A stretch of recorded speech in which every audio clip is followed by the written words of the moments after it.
हलचल भरी सड़क पर राहुल काम से थका हुआ घर की ओर जाता है। अनदेखा उसका बटुआ चुपचाप उसकी जेब से फिसल जाता है। रामू अपनी रिक्शा खींच रहा है, आंखें सड़क पर घूम रही हैं। बटुआ जमीन पर गिरता है। रामू देखता है कि बटुआ गिर गया। रामू रिक्शा खींचता रहता है, व्यस्त सड़क की लगातार धड़कन के बीच। रामू की निगाहें राहुल के बटुए पर जम जाती हैं, क्योंकि वह अनजाने में जमीन पर गिर जाता है।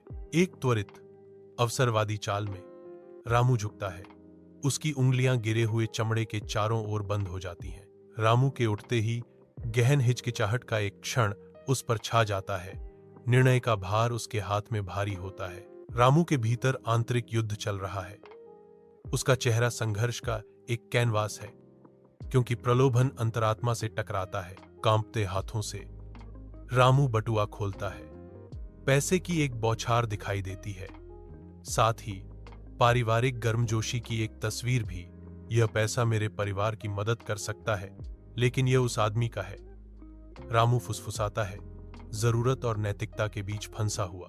शाम की हलचल के बीच रामू तुरंत राहुल को पुकारता है, उसका पीछा करता है। चौंक कर राहुल रामू की ओर मुड़ता है।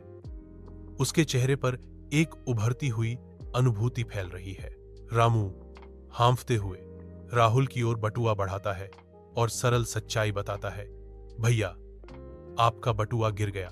रामू की अप्रत्याशित ईमानदारी से अभिभूत राहुल की आंखें आभारी आंसुओं से भर जाती हैं जब रामू कहता है, भाई, मैंने इसे इनाम के लिए वापस नहीं किया, मैंने इसे वापस किया क्योंकि यह तुम्हारा था।